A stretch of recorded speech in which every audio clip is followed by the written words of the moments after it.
why stand up? Why even do it? That's a good question. I think because the reward is so unique. You're doing something that is kind of like walking a little bit naked on a stage. It's always like chaos. Every time you're on stage, it's a different situation. Like you're never prepared for it fully. You feel you're bombing. Some people just address it and they win the crowd back. It's kind of like, if someone heckles you and you're too mean. It's hard not to be mean sometimes because it does feel like a little bit of a fight. Yeah, you definitely have to do it in a way where the audience is still on your team. It's like, yeah, tell that asshole, shut up. What are the shitty states in America? Alaska. It's for weirdos and the loners. South. I can shit on the South a little bit. Grits. You're going to feed me grits. How would you compare Utah and Texas? I really like Texas. Everything is just a happy hour and nobody's knocking on your door giving you a pamphlet about God. I did a gig at an old people's home. This I went to was like really fancy. The staff was saying that like they're very naughty. Everyone's just banging. Let the STDs take me. Apparently they have like dance nights every night. Maybe it's cool to get old. You'd be lucky to be that old. What's a good score? Like 90s? I think even past 75. Welcome everyone to the OG Pod. Today I have Arash Tadjiki, who's a comic here from Austin. That's true. And a fellow wise guy. Yeah, from Utah. From back in the day. So yeah, I guess we both moved here. So that's yeah, we came to the comedy mecca. Oh yeah, I guess it is to be part of Hollywood 2.0. Let's go. God. Yeah. That's a little cheap. It's going well. Yeah, obviously. Yeah. No. So, dude, you're 6 years into comedy. Mm-hmm. What's been keeping you busy lately? Definitely trying to just do comedy is tough. I think trying to get into the scene here is the thing. Then also like balance it with everything else. So it's been fun. I don't know. I feel like I think the last year I came here, I've just been figuring things out. It moves so fast. Yeah, man, and like I feel like I was just so clueless, like coming into a new scene, and I didn't really know what to do. So I'm kind of hoping to like maybe learn from that, or figure things out finally. So did you start in Salt Lake, or where was your first time performing? Yeah, my first time was actually at Wiseguys. Hell yeah, me too. Yeah, because like my roommate and I were like we were in college, then like we would go to a lot of shows and stuff, and then like we would kind of dared each other to just do a one mic and just see what we thought. And then we both did actually pretty well our first time. And then like I just kept going and stuff. So it was good. But, and you moved down here around the same time. Ryan Eastunder? Yes. Westover. I think Eastunder is his Instagram. Plug that. Yeah, like he came like a week before me. Then I came like in October. And so yeah, it's nice to have like it's like one person so that's good. Totally. There's some really good comics in Utah though. Yeah, you want to know who's like I love? Rodney Norman. Oh, Rodney Norman. Yeah, he's good. Dude, his voice. He does this. I can't imitate it right now, but like he's got like this really funny way of talking. Yeah, and he does that thing where he just gets on stage and doesn't talk for like 2 minutes. It scares everybody. I haven't seen a ton of his stand-up. I've mostly seen his TikTok. He's really good. Yeah, he's been doing it for a long time. Like I think he was one of the first people to even like be at Wiseguys, like when it first like started up. Like, he hosted one of the open mics I did, and anyway, I just loved having that experience with him. Oh no, he's the best. Yeah, there's actually I think people kind of like look down on it because like they're obviously Utah, like no one would assume that there's like just a giant like hub of comedy there, but it actually is like really good. It's like really even compared to other places in the country, it's like I think we're super lucky to have had it. Dude, I took it for granted. The Wiseguys open mic it's not underrated. It's a great mic. No, it's incredible. Yeah, you get real crowd. You get 3 minutes, and it's a great layout in the room. It's like the best audience ever. And then you actually can get on stuff from doing well there. Like you can get on shows, and you can like. It opens up all this stuff for you. Do you know a little bit about Dry Bar Comedy? Like who owns that? Kind of. I don't know who owns it. I know that like the booking is similar. So like I think like the same people book Wiseguys and Dry Bar. I mean I'm not really sure, but so Keith Stubbs owns Wiseguys. Yes, yeah. And there's 3 in Utah, 1 in Vegas. Yeah, and then there's gonna be one in Boise. Whoa, yeah, dude. Cool. So he has a whole. Like I think he actually owns the most comedy clubs as a person, like in the country. He was a comic at one point, right? Yeah, he was a comic, and then I think he still does comedy. Like I think he has a special, and I think he's the only person who like without a franchise owns that many clubs, which is like insane. It's like like mostly you have like Laugh Factory, like Hilarities, like I don't know, like, what is it, Zanies, places like that. But Helium Helium. But like he's like the only like individual who actually like own and like And I think what made Wiseguys special also is that like he would actually be there and like like he's there and like he's very hands on, like he knows everybody. So it's not like you're just in some like corporate comedy club where like no one cares about the local scene.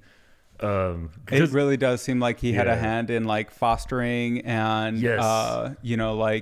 building up the community, and it's a great community out there. Absolutely, because a lot of clubs don't do that at all. Like a lot of clubs, like in like random, I've talked to comedians who, like in a lot of states, like there's like a club and they have weekend shows and the headliner comes in and they bring their own opener and there's like the same three people who just like host those shows and there's no like regard to like the local scene at all. And so like the local scene never gets to touch that at all or never gets to like spend any time there or anything. So it's pretty cool that like he actually opens it up and like helps comedians out and like. I'm not doing comedy right now. I'm mostly focused on this podcast. But my long-term goal is to bring this show up to Salt Lake for something like 3 to 6 months and then start working at Wiseguys. I mean, spend as much time at Wiseguys as I possibly can. You should, man. Like I was there for like a couple of weeks. Yeah, it's like it's the most like addicting place to be. Like I think when I lived there, I literally just be there all the time just to hang out and like. Well, because now they got the Tuesday mic opened up again. Yeah, there's a Tuesday mic, there's a Wednesday mic. You can be there on like the weekends are always on the just weekends, cool to Thursdays. See. Yeah, Hans Kim is about to be there. Actually, I saw on his Instagram. Right. Yeah, I've noticed it. Yeah, and like a lot of the Kill 20 guys are there. Like I saw, like I think David Lucas goes to Vegas a lot, or like I've seen that. And like, yeah, it's just a fun place. Like it was a really cool place to like start out because like you're all these friends and like you meet a lot of people there and you get to like do a lot of cool stuff. So like, I don't know. I think starting in another city, I probably would have just quit. I don't know if I would have even done it. I totally took it for granted. Dude, I was just like, oh, this is how it is. You just perform in front of an audience. People just give you stage time. Yeah. It's this easy. Like, you just do well a couple times and you get to open for something. No, it's not like that anywhere else. And you can tell that it's only been built like that over time. Yeah, exactly. And like, it's funny because it has its ups and downs. Because I think there is such a luxury there that like it makes people kind of like not competitive because like things just come easily, so you don't have to like do a lot of like extra work outside. You're not scrounging and and like you don't really have to learn how to do the things outside of stand up that nobody wants to do. Like what are those? Like like the hustle part of it, where it's like outside of like jokes, like promoting yourself or putting on shows or like networking and all that, like the business side of it. Because now that when I moved here, I'm like, I don't know how to do any of that shit. The networking is rough, dude. But I feel like it's kind of rough. Except all stand-ups are kind of the same, where they're like a little bit of like introverted, extroverted. They're all kind of neurotic. Something's like they're all like a little neurotic, weird. There's something about them that makes them want to get on a stage, in front of people. Right, but then like you go to a new scene and you feel like you're like 14, you went to like a new high school, like you don't know how to act, and like you're like it's really weird. Can I join this circle, please? Right. I'm just gonna stand here and listen to your conversation. I'm like a 30-year-old man. I don't know. I'm like sweating at some, But the cool thing about it is the longer that I'm around the scene, even if I'm not like actively performing, the more people I'm like getting to recognize and meet. You want to know who I met at doing an open mic in Raleigh? What's his name? Ryan? Oh, Ryan Irwin? Irwin. Yeah, boom. Who's he used to open for Whitney Cummings. Yeah, I don't know if he still does. Wiseguys person. Yep. And so he was in. He was at Wiseguys the same time as me, and then he moved to Raleigh. Yeah. And I think he's still out there. Yeah, that was a big move for him because like I think he kind of just like hit the ceiling in Utah. That he's doing really well for himself. So it's But that was like my first mind opening where I was like, oh man, so like you're gonna meet people in every city and they're just gonna keep popping up in your life wherever you go. Especially because comedy's small. Like when you like it's like a church. Yeah, like there's actually not that many people who like do it a lot. Like they're like eventually you just meet like everyone you meet has like mutual friends with someone else and it's all a very small community. So it's kind of nice. Yeah. At first, I was kind of bothered that there wasn't more structure and there wasn't like, a way to be like, oh, this is how you go to level 1 and 2 and blah, blah, blah, blah, blah. Yeah. But then you actually look at it and it's like, it really comes down to like, what is the networking? Go get high at the creek? Like, how hard is that? Like, well, it's always a great hang. It's always a great. It's actually a good way to think about it. It is like an RPG where it's like, you just got to like do these tasks and then you level up. And then, A lot of it is like experience and, you can tell when somebody's had a lot of stage time because they're just so much smoother. Yeah, exactly. Like their rust is off and like, and it is a huge time investment. Like you have to just be putting in a lot of time, which is tough. Yeah, you have to like be putting in the time and fostering the opportunities. Nobody's just going to give you an opportunity. You have to find some way to like, work your way in there. once again, these are all the things that I'm bad at. And then, me too. I'm hoping that someday somebody's just like that guy. No, exactly. Like, come along. Yeah, no. Like, in my head, it's like I just imagine if I just did well enough, like someone would just be like, "Oh, just get on this," or something. Like, yeah, like some magical like hand would just guide me through everything. But yeah. So why did you start doing comedy? Like, what was your interest? I mean, I don't know, because I was always really into stand-up, and I would always go to like comity shows, but I never thought I could do it. Oh yeah, you were staying with your friend. Yeah. Yeah, no, and like, but then like I don't know, like in college, like I was like I used to have like really bad like social anxiety actually, and like I mean like I literally couldn't like talk to people at all. Like I would just like get like hot and like sweaty, and like I like, and I mean I still stutter now, but I used to have such a bad stutter that like people, I would get so nervous that I would have to like leave the room, like just exit the conversation because I was so like nervous. Yeah. Dude, and like it was horrible because I'm a pretty like extroverted person, but I was kind of like trapped in this weird like thing, and like, I even went to like a speech therapist for a while, and like, and they me too actually. Oh really? Yeah, I couldn't say my ows. I always used to say ow. Dude, no, and it was funny because like they always thought that it was like a motor skill that I had. Like I just couldn't, like they were doing all those like exercises, but it's all just mental. Because like it is like, so mental, dude. Yeah, and like and I remember just being so like frustrated and like kind of sad about it. Like I just was like, you know, I felt like okay, I'm like I'm about to graduate college. I'm just even now like, I find weird. when I'm super comfortable and I'm super just relaxed and chill, I don't flub words. I just speak naturally, and like, it just kind of flows. When you're just at home by yourself, like you're talking to yourself normally, like you sound like a normal person. Then when like someone else says something, like you're caught off guard. You and, got like, marbles in your mouth. Dude, it's like a curse. Like it's horrible. But then like so like I literally couldn't talk to anybody. Like it was so bad. And then then like we went to the open mic, and like suddenly like just being on stage, I could like talk, and like maybe because you can't see the crowd, and like they're giving a lot of affirmations sometimes, like you feel good, and so I got like really hooked on that. And then it was crazy because then like in a matter of weeks, like I could like suddenly like I had social skills. I could like do presentations in class, like talk to people. Like it was like this like, so I got like really hooked in that way. It gets you out of your shell for sure. Dude, in a major way. And I was studying like computer science, which is not like the most like social major, you know. So it's not like the party major. Like, you know, everyone. Like, what's the party major? Probably marketing. Exactly. Probably like sales and marketing. Communications or some shit. Yeah. Like, but you know, it was like there's not lots of women, or no one really makes friends. It's not like a fun. So you know, I was kind of just like bored and alone. So like I think comedy was like a really fun like just way to like finally get all those things that I wanted. And also I just liked the telling the jokes. Like that was fun. Like I mean I've always liked writing, so it was like I think just the process of like joke writing and going and trying it out, and like. Can you walk us through your process? Like, what do you do? Oh, I mean, it's not like I don't know, like but like the or just like however you've come up with stuff. Like, does it pop in your head and throughout the day? Do you sit down and do dedicated sessions? No, I mean, I wish I was that disciplined, but I think I'm kind of one of the more like shotgun people where like I just have like a lot of shitty ideas and then just like shotgun them all out, and then like maybe one of them will work, refine and them. then just like throw out everything else. Same.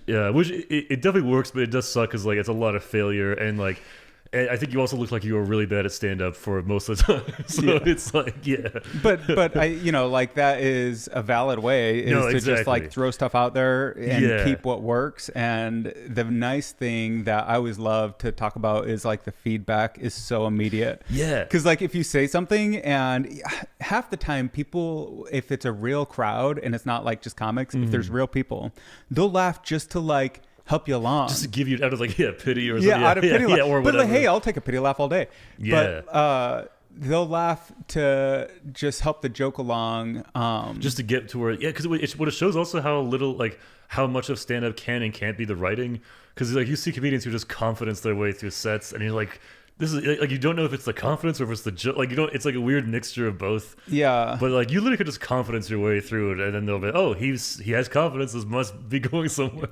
A lot of it is like making the crowd not like feel anxious, or like when somebody comes up and they're nervous and they're not having a good time. Then like that kind of like translates to the crowd. It really is like this symbiotic like bridge. and you're like communicating everything subconsciously. It's super weird. And like, but when you're actually in the zone and you're truly enjoying it and you're actually having fun, that is like when that translates right to the audience. Exactly. And then they're laughing along and like enjoying it with you. It's supposed to be a fun time. It's a show. It's like you're putting on a show. It's a show. Like I've fallen for it. Like I've seen comedians who I love, and I'll just like they'll breathe, and I'm like, oh my god, he's gonna do it. He's gonna say so, and I'll like start laughing for no reason. Yeah. Just so you take the shotgun approach in writing. And then I'll kind of just go do a ton. Like I kind of just make like a big running list of stuff that I'm supposed to try, and then I'll kind of like force myself to do them. But then sometimes I'll chicken out and like not do certain ideas. But I'll try and like just do them, and then I'll kind of check them if they're working and like cross them out if they're not working. What are what kind of stuff do you like talking about? Just kind of anything that's like been in my head. Like I don't know. I think also just going through the day, I was always maybe I'll get like annoyed at something and I'll have like a whole scenario about how annoyed I am, and I'm like, oh wait, I should write that down. Or like it's always just like thoughts that are like swimming around. Like I'm so mad at someone, or I'm feeling weird about this. I think a lot of mine is annoyance. A lot of like anything I talk about is like things that piss me off. Yeah, it's like some guy I just hate, and then I'm like trying to like make that a guy that maybe the audience might relate to or something. Or it's like things like that. I feel like it's kind of like sometimes you had those thoughts and it's about to go away, but you have to you kind of have to teach yourself to like keep those and be like, wait a second, like I should be talking about that. Like, So when you come up with stuff, are you rehearsing it? Are you writing it? Like, how do you get to the point where you can actually present the idea in front of people in a way that is like funny? I guess yes, that's a good question. I mean, I kind of just try to have like the the thesis, like what have I tried? Like, what's the point? And then I'll try to have like one punchline, just because like you get to have some semblance of a joke structure. So I'll be like, okay, like here's the point, here's like the punchline. I'll just try like doing that, and then usually like I'll on stage I'll kind of just like fill in the gaps a bit. So it's like, okay, like I know A, B, and C. Let me just get through like how to get through all those, and then I'll see if like the punchline works, and then from there it's just like adjusting, and then like over time I feel like once I say it like 5 or 6 times, like I kind of know all the words and I can like know how to get there.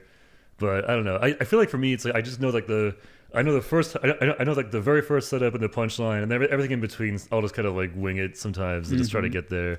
But a lot of that, you call it filler. But if you're able to just speak in a funny way and like make references, in a way that's like even just interesting, it's still keeping their attention, keeping the energy up. Yes. A lot of it is energy and vibe. Is. And timing and just and especially because then you kind of start like having similar jokes, then those jokes kind of can combine with each other, or like if the joke is doing well, maybe you have like more you can tack onto it. It's so like, and you're improving because you forget, but like the line autofills, you're like, oh, that was actually a better tag. Right, exactly, yeah.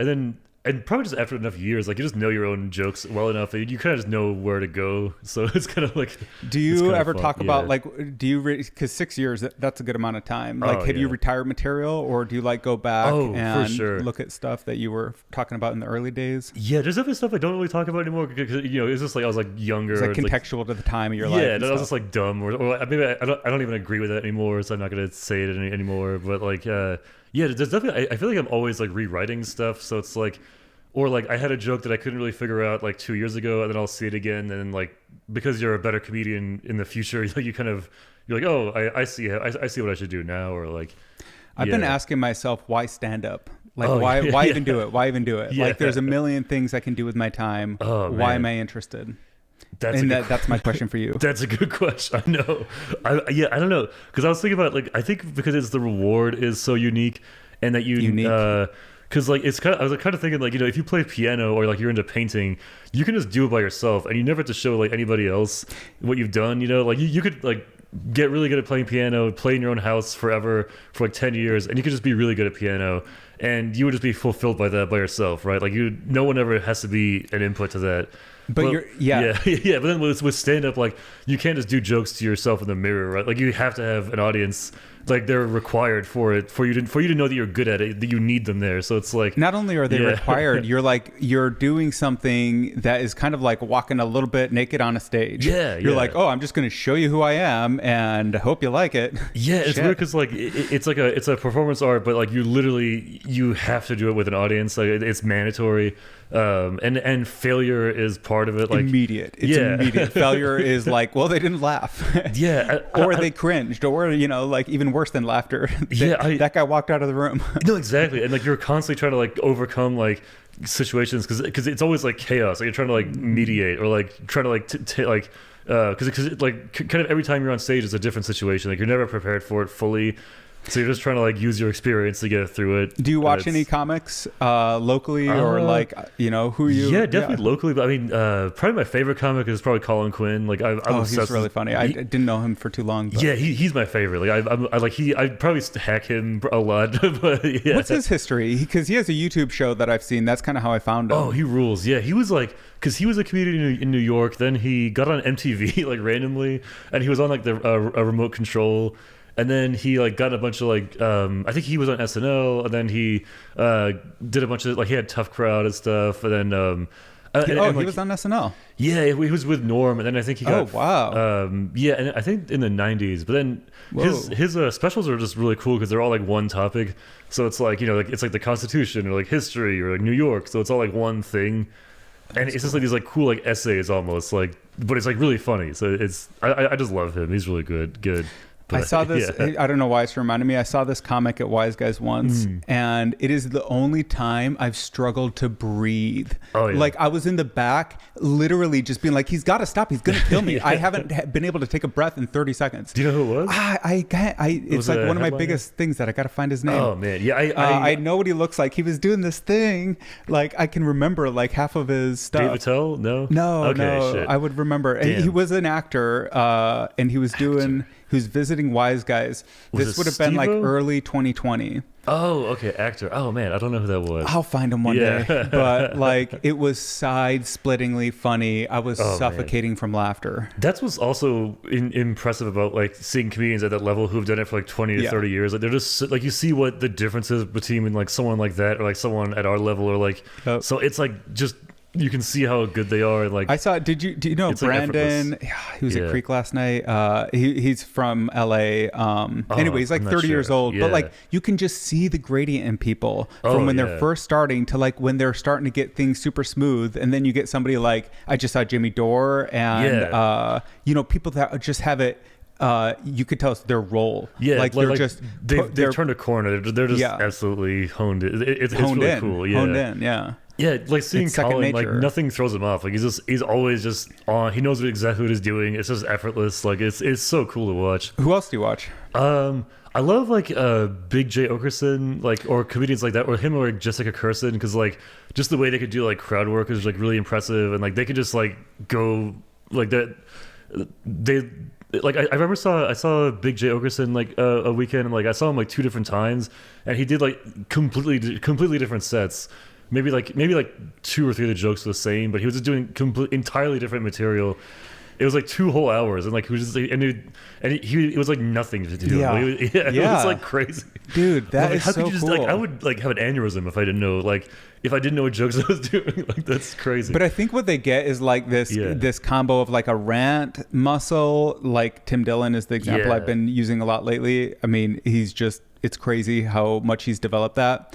And jokes. And so like you have like your set list, or even if you don't have like an exact list of things, you have like the things you like to talk about. And they're very good at maneuvering the audience into like thinking that they're the ones, like they'll be like, hey, do you guys date? Because they have a dating joke they're going to say, or like, what do you guys think about this? Because they already have it. So like, yeah, they're very good at hiding it as if it's like a just casual. Another reason I think comedy is so interesting is because there are so many dynamics to it. Mm-hmm. So you come up, you have an idea, you're like, oh, that's funny. Maybe I'll say that on stage. Right. And there's another concept that I like to talk about is from Steve Martin's books, Born Standing Up, the Gestalt of things. Yeah. Where it's like how you're presenting yourself. What are you dressed? What's your demeanor? That's a great book. What's your mannerism? What's the energy that you're bringing on stage? Casey Rocket is a great example of somebody who brings a very unique energy. Oh, for sure. You watch him on podcasts and stuff, he's different.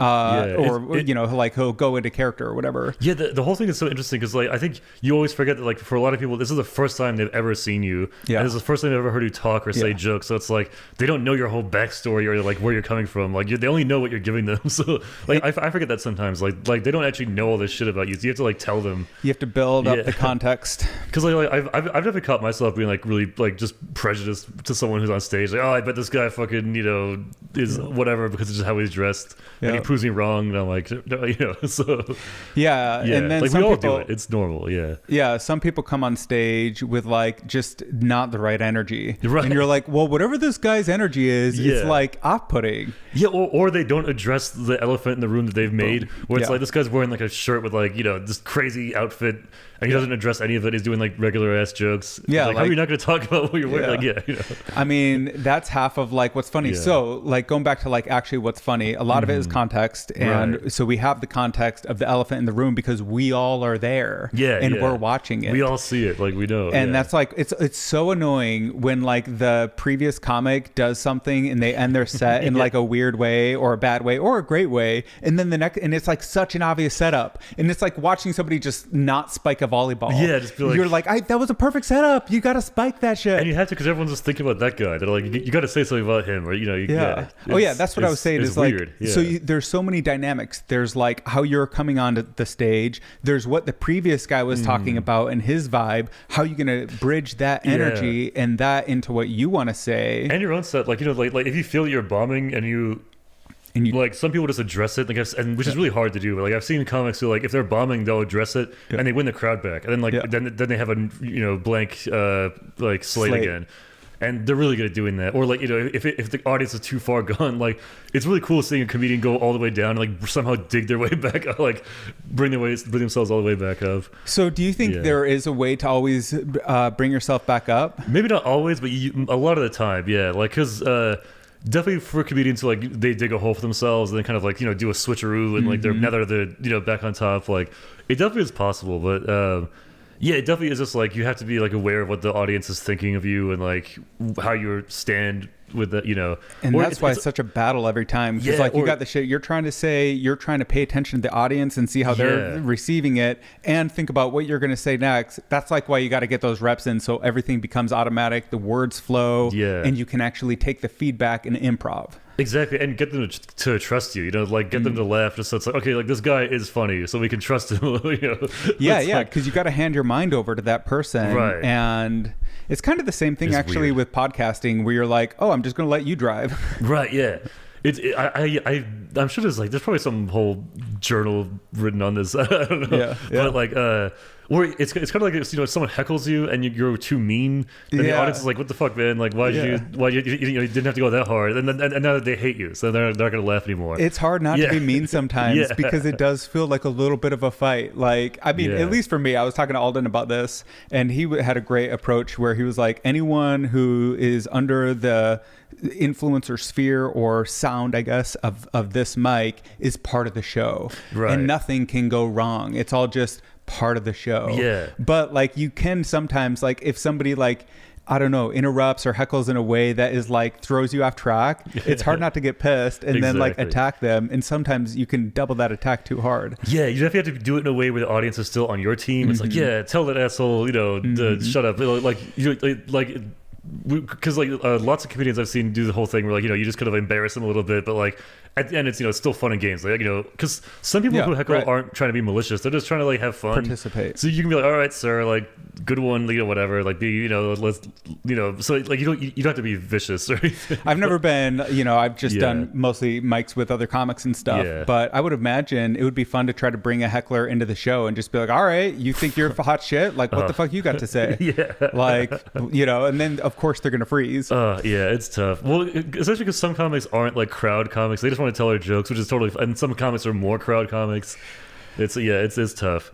But that's, again, the layers of comedy. So you're walking on the stage, you have the stuff that you want to talk about, you're thinking about the previous guy, you're trying to bridge the gap from the energy to your energy. Is the crowd going to be chippy or are they going to be quiet? Or like, you have to and be you've prepared. been watching the crowd probably, right? Or like, like one thing I'll always see, like, is it young people or old people, or is it like, do they seem more liberal or more conservative, or like? No, would you adjust what you have to say based off what, like, how you perceive the crowd? For sure. That's probably a good idea. I'm selfish. I definitely will. Well, because I think also going back to Utah, I think you learn the hard way there, because like sometimes you're doing jokes in front of like truckers or in front of like Mormons, so you have to you have to be able to do it. Do you sometimes just want to shove it down the throat though? You know, like, okay, I guess if you're being an entertainer in the right way, you're trying to make people laugh. Yeah, and you can't complain who it is. Like it's like it's funny because I think nowadays with like the internet and like people have much easier time to like get to who their audience is. They don't have to wade through like the general public, but it's like you have to you're telling, like, I think the whole point of joke writing and why it's so hard is that like you're writing a joke that everybody can possibly like. Like, you know, like you're telling relate to. Yeah, from your perspective that like, you know, the like a mom should be able to get it, or like this like punk looking guy should get it. Like everybody should somehow get it.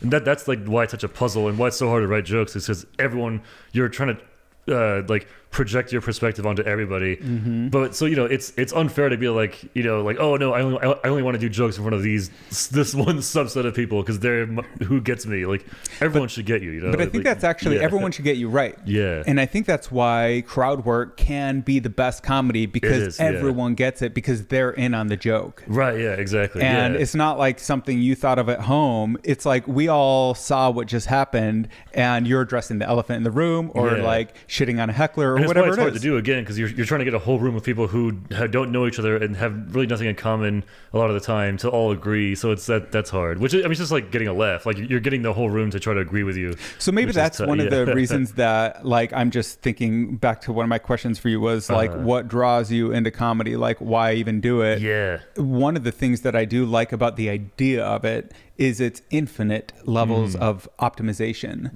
So you can like just pick a layer and be like, I'm going to work on crowd work. I'm going to work on presentation. I'm going to work on joke writing. And it never gets fully figured out. Like every time you think you figured it out, then you realize how much of a novice you are again. And it's like, you know, like I have friends who are doing it for more than 10 years and like they still think like they've just barely figured it out. You know, like no one's a master.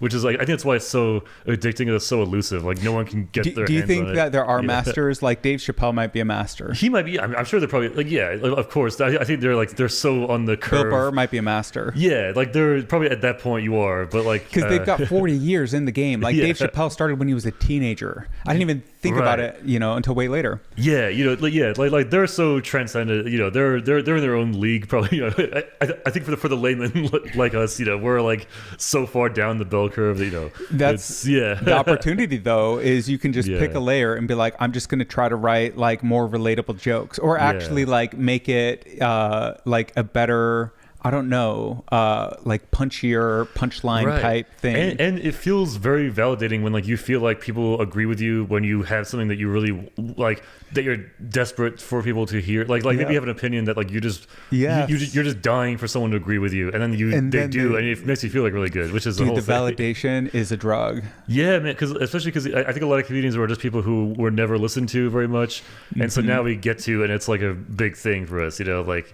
And especially when you do jokes about your own personal life or like things that are really important to you, when people agree with those, it's like makes you feel like even especially high, you know. So like, you know, it's almost like we would have been like dictators like 100 years ago. Like, absolutely, you know, absolutely, captive audience. Exactly. I'm going to force all this stuff down their throat. So maybe it's best that we're doing open mics. So I don't know. It's fun though. One of the it was the first open mic I ever did. I bombed at Wiseguys.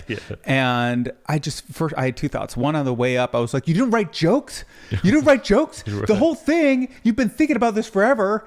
Anyway, and I came up with like basically nothing. I didn't even know what I said. I have the recording. It's unlistenable. For like 3 minutes. You know, I didn't realize how much preparation went into this stuff before I tried. God. But in all that stuff, the analogy that I used was like, it was like you're standing in a bog of like a pond, and there's like 6 feet of mud, just swamp, and you've barely got your head above water, and you're like trying to breathe, and then somebody throws a carpet on you, exactly, with a hole in the middle. Oh man! And you gotta like try to swim through that and like find the hole in the middle before you drown. No chance. You're just gonna drown. Oh god, that's probably the best way to put it. that was like at least how it felt to me, and I always remembered that. But what I was going to say is, even with all that, the energy is irreplaceable, and that is what brings people back to doing stand-up versus like maybe you want to do entertainment, okay, so you want to go be an actor. That actually sounds really interesting, to like try to like get yourself into the head of somebody and like see what that would feel like and try to perform that. That would be cool.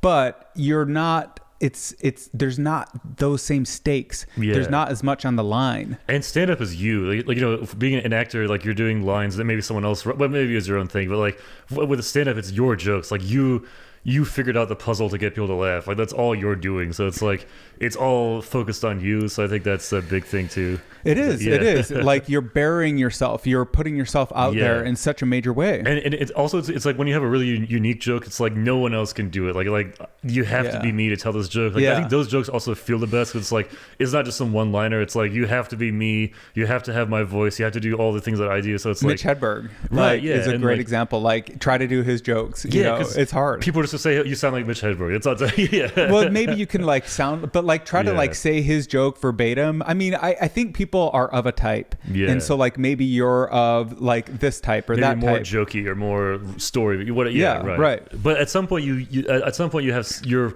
personality is such a part of your performance that like it's you cannot that's remove where it it becomes irreplicable. And it's cool seeing comedians where like they can almost talk about like seemingly ordinary things, but because it's through their voice, it's like just fantastic. Like they could talk about like a chair that they don't like, and it's like a whole thing, and it's like, you know, and if Jim Gaffigan Hot Pockets, right? That guy made Hot Pockets funny. Exactly. And so which is, it's interesting because when you start stand up, you're always trying to find these like, you know, weird left field ideas that no one else has, or like these outlandish things. But then the comedians that are like that you look up to are just talking about like regular shit. You know, like, so it's like because you have no perspective and they have all this perspective, and it's like and experience and all that. So what brought you to Austin? Like, what are you excited for, why, and what do you think is going to happen out here? I don't know, because you know it's weird because I didn't really come here for stand up. Like my girlfriend moved here, so I kind of just tagged along with her. It's kind of like exciting things. I'm like, oh, you know, but I obviously heard about the scene down here, so like that seemed exciting.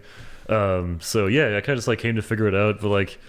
Like coming into a new scene, I definitely underestimated how hard it is. Like, just trying to like approach a whole new comedy, like, because you know, like when I started in Salt Lake, I was like 23, and so like you know, you kind of go through this whole period of like paying your dues, and, like hanging out all the time. But you know, it was easier then because I was 23 and I worked. You know, I was working way less and I had hard way to pay your dues in your 30s. Yeah, dude, I had way less responsibilities and shit going on, and now it's like, you know, my capacity to stay out late and do all this shit is way less. So I'm kind of trying to figure out how to balance it all, because there's so much shit here, and I feel like I'm not really like taking advantage of it all. But I think also I'm trying to learn how to like not compare myself to other people, just kind of like have fun with it and like find the joy in it again. Because I think when you go to a new scene, like I feel like the joy of stand-up kind of got beat out of me. So I'm kind of trying to get that back. Well, because part of it is like a job, and you have to take it seriously. And approach it with like a certain level of rigor and structure. You do. And I mean, it's hard to like be a structured clown, right? Like there's like a certain amount that's always just going to be chaos and bedlam. And it's tough because like I feel like when I enjoyed it the most, I was like just starting out. I didn't have any kind of like goals or anything. I was just doing it because it was fun. And I kind of wish I had that mentality back of like, I'm just going to have fun. I'm not going to care about where this goes. Like I think that's like really dooms you sometimes. Like. Because you don't like actually take the steps to like try to like go through the progressions, and all you're doing is making yourself sad by like other people's accomplishments. So, you know, and good for like, you know, you shouldn't do that to yourself, you know. So it's so we're in Austin. We have a cool scene out here. Oh, definitely. Like how do you think it's going to change? Do you think that Austin has a potential to like there's a lot of people coming here that want to be in entertainment. I feel like it already is like really big. Like I don't know, like it seems like everyone's just coming here, or New York or Chicago. Like those are the three. LA. Like I don't know. It's funny because I feel like everyone from LA came here. Like I don't think anyone even goes to LA for stand up anymore. Really? I mean, it has to be. I guess so. I don't know. Just because it's so it has so much legacy, you know. Yeah, like it's really interesting. Like I don't know. Like I guess this is what you make of it. Like here, I think one thing here, the scene is kind of like going through like a big rebirth, you know, because there is like the old Austin scene is the new scene, and they're all kind of the old Austin, like Velveeta Room, or I guess so. I don't even know, honestly. Like, I wish I would knew the lore. Like someone needs to write like a whole book about this. Like someone needs to sit down and just make like a big like chapter of like, here's everything that was here. Here's all the new people. I don't really know, because I guess we're part of the new wave of people. But yeah, it's weird, dude, because like I feel like every time you go out, there's like 5 more people moved here. There's like a bunch of new people, and they're all really funny. So it's a great place. It's great because the pie is going to grow, and there's going to be more mics. Some will open up, some will shut down, but over time, like the structure will emerge. Definitely, because like I think Cap City got me really excited because like you have a cool club it really now. reminds me of Wiseguys in a way where like just it like looks nice and like, it seems like they have open mics and they're kind of like trying to connect with the local scene more and stuff, which is cool. I feel like all I want is like I wish I just knew like a path of like what can I do to like get in or to like just how get many on stage. how many open mics do you really have to do in front of other comics to like like eventually you got to get in front of a real human being. No, right, and like so I'm kind of just trying to figure out like okay like maybe like where should I be or where should I be focusing more and going more and stuff, but I don't know. I've been pretty lazy too, so I haven't been doing the most. I think that's a common trait amongst the band, exactly, the crew. Man. And it's like tough having like the rest of like balancing your life too, and like also I'm trying to like drink less and do all that other shit less. So it's a whole, and it's very much like a late night hang, drink, smoke, party. Every lifestyle. Comedy show is at a bar. That's just how so it's tough. It is tough in that way, but I don't think it has to be like. I think you can find a 7 p.m. mic and go up sober and work out there and like get those reps in. And then save like the party for bigger shows or whatever. No, exactly. It's all just like bad habits. It's all just bad habits from your younger self. You just have to shake off. I think it's hilarious though how many comics are like total addicts in one way or another. I'm not discounting myself. Like, of course, I'm in that pool too. Oh yeah, no man. Like, I think when I was younger, I fell into that group where it's like I'm not even sure if I even liked comedy. I think I just liked all the like. I think comedy was just a way for me to party for a couple of years, which was not very healthy. And I became shittier at comedy when I was doing that. So I think, like you definitely get better when you're not getting distracted by all that stuff. But so if you could have any kind of like comedy lifestyle, what would it be? Oh man, if I could just work like part-time, but somehow just have the time to like be out until 1 in the let's say you're getting $100,000 a year doing comedy. Like, what does the life look like? I don't know. I would love to just like be able to get on stage for like meaningful minutes with like an actual crowd and just work on material. Like that would be awesome. How much material do you think you have? I think I probably have like an hour because I've done like I've like headlined a couple times and done like some like I've done like a few half-hour spots and like I've done a lot of 20-minute spots. So like those I can do like pretty comfortably. Okay, what does it feel like after minute 10? I think I've never breached minute 7. It's pretty chill. I think because the longer you do, you kind of learn how to like relax more because you're not like fighting to just get all your jokes out in like 5 minutes. So it's a lot like some like you kind of learn to like take a breath, take a drink, you take a sip, relax a bit, like talk to the crowd. Like it's less like a spew. You're more like just a relaxing. Conversation. Yeah, it's a conversation. Yeah, it's nice. And then I feel like I kind of have like my opening chunk that I do. I kind of know, and I have like. My stuff on like all my like immigrant foreign jokes. I have like other shit. So you kind of know your chunks and know where to go. Is that where your family from elsewhere? Or so I was born in Iran. So like and then when I was a kid we moved a lot. So I kind of talk about that a lot and just that kind of stuff. Hopefully you have a couple 9/11 jokes. Oh yeah, I have a lot. That's almost all I have. It's my biggest crutch. Is 9/11. Yeah. I mean, we gotta. There's not a lot of Iranian comics. So I don't know. There are a few. Well, really? It's tough too because then you also want to talk about it in a way that's not like super hacky because like you don't want to be one of those like hack like Middle Eastern comedians who's just like bombing. I guess just super. I don't really think. I think a hack is like. Anyway, I don't know exactly what a hack is, but I appreciate everyone's perspective. I want to hear their view on it, even if I've heard that joke from 5 different people. Right. If you have a different perspective, now if you're saying the same thing verbatim, not interesting. But if you have a perspective that is even just yours, I want to hear it. Yeah, I feel like I try really hard to make them like very personal, just so it doesn't sound like I'm just like a just generic Middle Eastern guy being like terrorist, whatever. Even that would be funny. Like I'm just a generic terrorist. It's like I get annoyed by that shit. But I feel like every group has their hack and we're all tempted to be like them sometimes. Like, what are the hacky subjects like dating, talking about comedy? Like, probably like the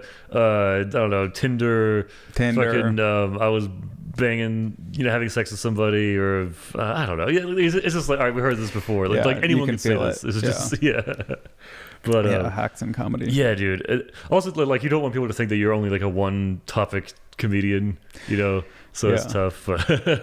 So who else are your like kind of comedy influences, or like it's almost like with philosophy, how you have like this chain of people that they kind of like you came through that line. What's your line? Do you think? That's a good question. I feel like I like all lots of like New York comedians, just as I like how fast they are, and like they're all jokes, because like I'm not really much of like a like crowd worky like story comedian. I kind of like to just have a lot of jokes and punchlines. So I kind of like any comedian who's just spitfire jokes, that kind of thing. Like Sam Morril, probably like that whole gang.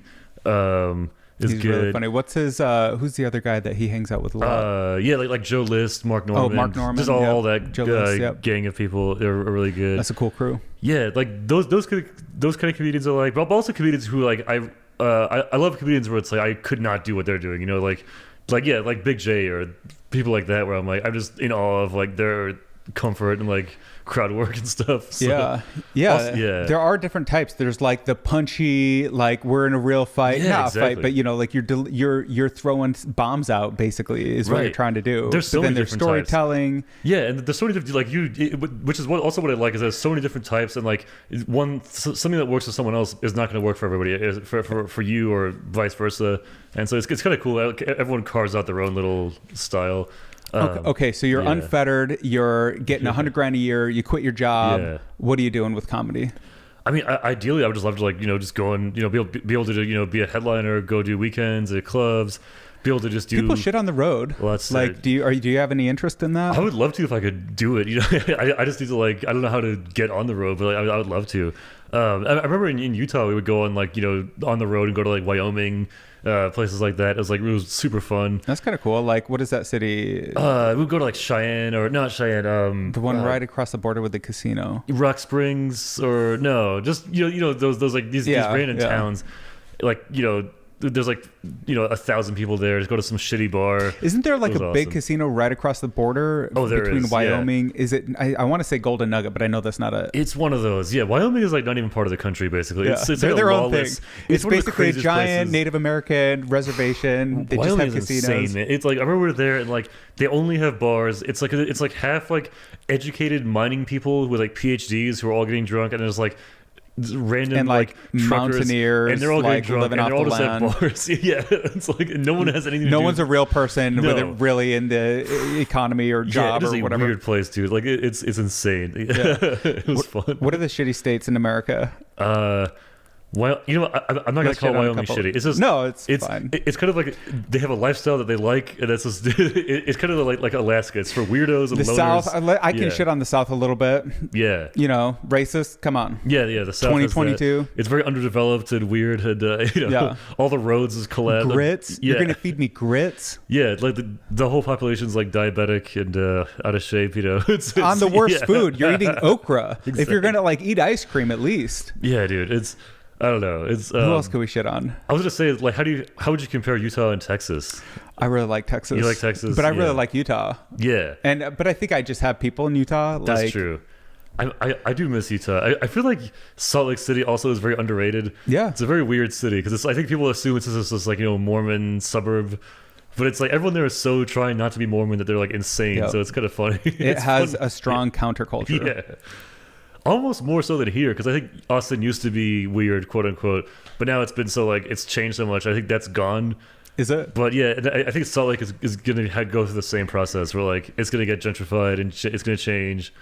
It's going to happen to us. Yeah. The thing I love about Austin, honestly, this is kind of lame, but it really is just like the environment. Like, right. I don't know. Like, I love the temperature. I love the climate. I love the climate of the people. Everyone's chill. Yeah, people just have Everyone's fun here. happy. Like every 2 feet is like an open air bar with margaritas and tacos. Yeah. That's all people do here is have like everything here is happy hours. Everything is just a happy hour and nobody's knocking on your door giving you a pamphlet about God. Well, let me tell you about the restoration. Oh my God. it does make me think how different my life would have been if I had grown up here than Salt Lake. I feel like I'm like, yeah. Can I ask if you have any like Mormon roots or anything? No. I mean, we moved there when I was like 7, so like just for my dad's job. So I honestly I have no idea what Mormons do or believe. I have no clue. It doesn't matter.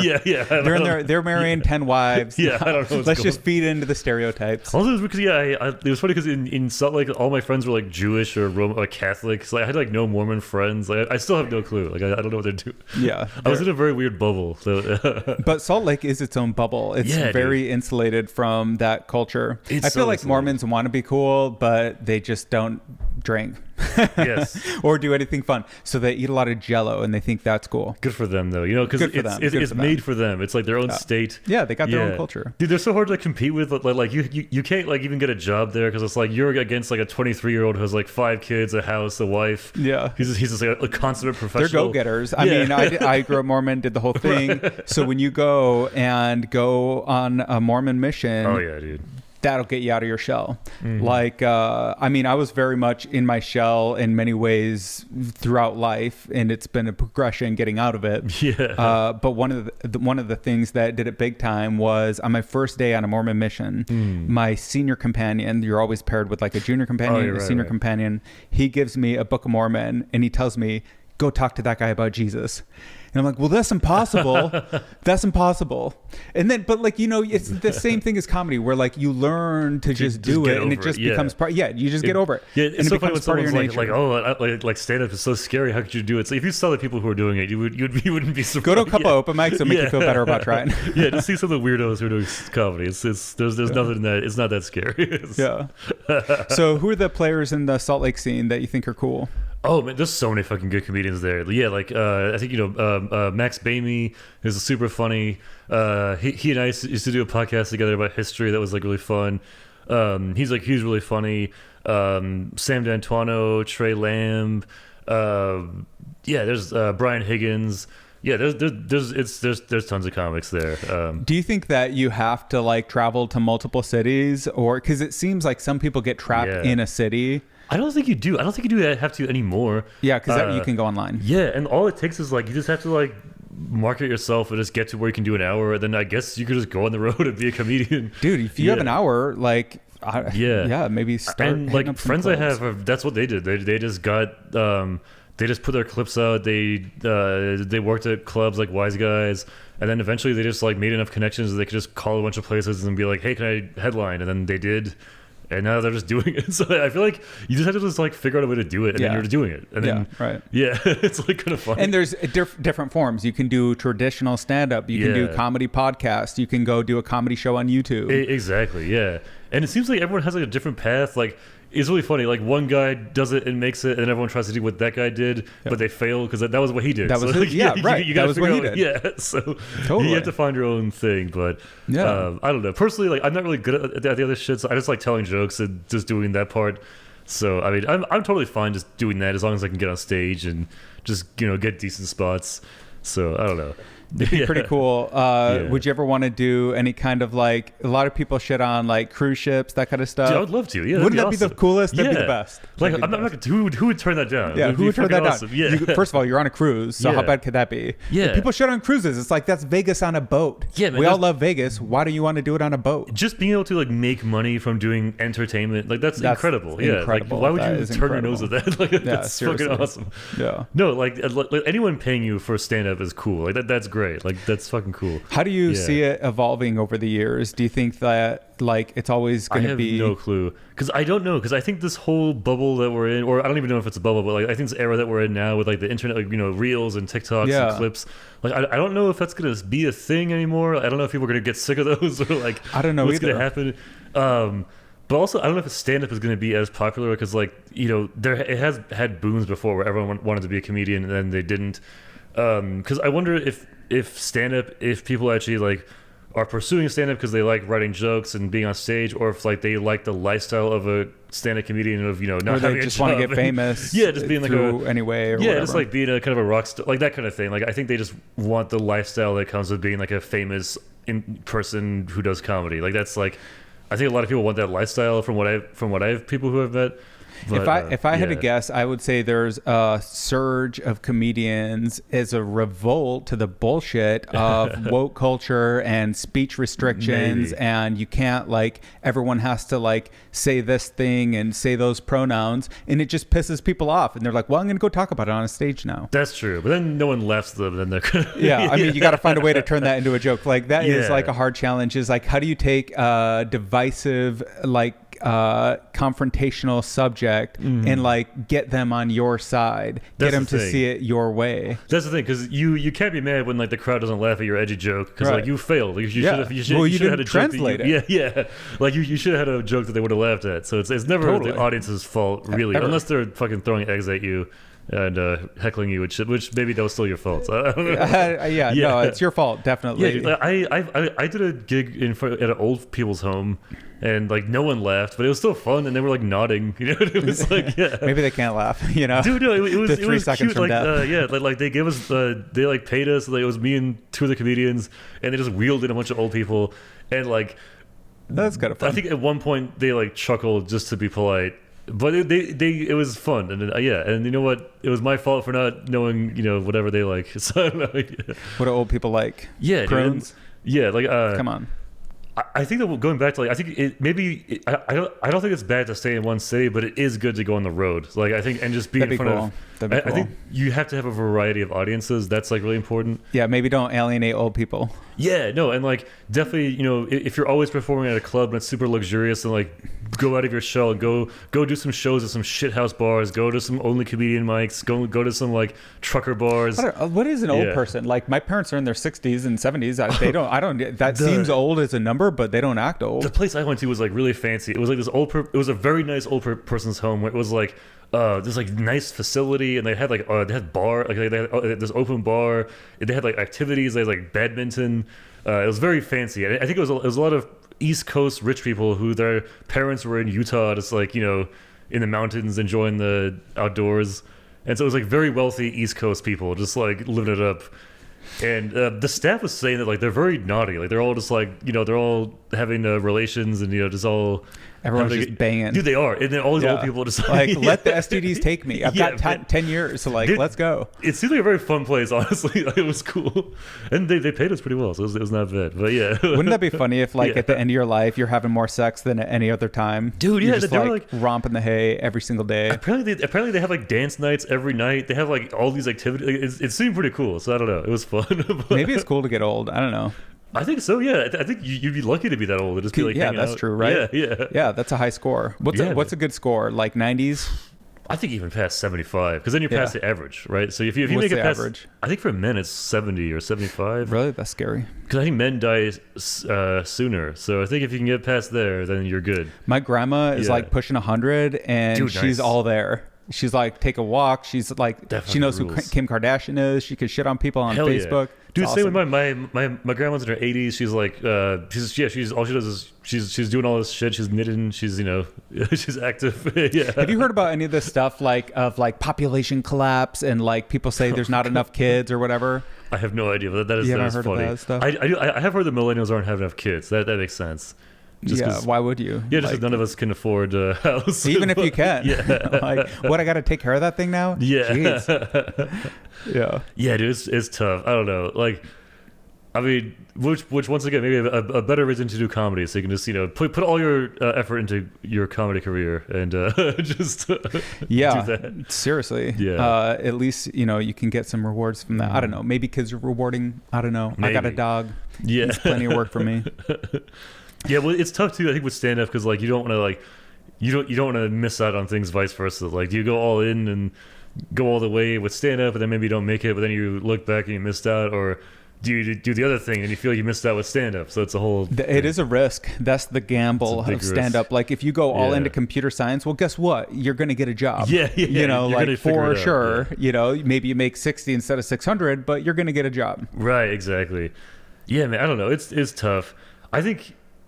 Yeah, it's tough too, because I think a lot of people want to make a career out of it, but I think at some point it just comes down to like, do you just love the craft of it? Like, would you do it for free? Yes, forever? Yeah, and like I've always thought about that. Like, if I'm totally comfortable just doing open mics forever if that is all I could ever do, because I just like comedy. Like I like writing. And but don't you want to be in front of people? Yeah, of course. But like, you know, if some fucking angel came down and was like, listen, this is you're never gonna make it. Like you're always gonna be doing dog shit rooms, and you're never gonna get to where you think you're gonna get. I would still do comedy just because I like it. But I'd probably still do podcasting. Yeah, I don't know if I'd still like go and only perform in front of comedians. I want to perform in front of people. Especially if you think about how few people actually get to like the, you know, esteemed level of like what people consider like making it or whatever, quote unquote. Like that's true. It's so few people. So like I think you really have to come to terms with yourself and be like, listen, if that never happens, like do I still want to do this? What is making it? Like homeless people made it according to them. They're like, I don't need a home. I'm just happy on the street. Right. People give me shit. Yeah, like, good for that. No, like yeah, good for the homeless. I think for me, it's just if I could just be part of a scene that it's like rewarding. That's a big thing. Is being in a scene that like you like with comedians that you like. Is big, and I think also just getting meaningful stage time like regularly is important, and I think that would be enough for me, honestly. Like if I can just do like 10-15 minutes a week and just work on my shit, just do my little thing, I'd be happy. But to do that, I guess you have to do a lot of stuff. Well, let's figure out how to like get that 10 minutes, and I mean it sounds like you already have an hour. Sure, yeah, exactly. Yeah. But it's not a good hour, but it's there. It's old people have listened to it before. I'd like to say I got a sloppy 3. Yeah. I got a loose 3. We're working on making it 5. Yeah. But dude, it was really fun talking to you. Oh, like no, thanks for having me, what shows do you have, or anything that you want to talk about your socials, I guess? Oh, if this comes out early enough, I do have a show coming up I'm hosting a show at the Creek. Nice. It's actually a few Utah comedians are coming in. They're doing Trey Lamb and Pete Jr. and Andy Gold are all coming in. Cool. I think end of January, so check that out. It's going to be at the Creek in the Cave on in the middle of the week, so yeah, it should be good. And they're selling tickets already, so go check that out. Yeah, they should be out soon. So. Oh yeah, actually, yeah, I'll just send you the thing or something. And what's your socials? And do you know the date also of that Creek show? Oh, actually, let me just check. Okay, sorry, this is bad. This is gonna be some dead air fine. Here. We don't have to. You know, they've stuck with us at this point. Hell yeah, it is. This is not good. I don't even know the date. Oh, January 25th at the Creek. 25th. Yes, cool. And tickets are on the Creek in the Cave, on the Creek in the Cave website. So hot and sexy comedy tour. That's fucking cool. So, yeah. But yeah, and just follow me on Instagram at Arash Tadjiki, Tadjiki. It's my favorite sauce. Yeah, tzatziki sauce. Anyway, I should start selling that as merch. That'd be a good idea. That would be good. Yeah. Thank you so much for your time. Of course, man. Thanks for having me. Let's do it again. Thanks, man. All right. See you guys.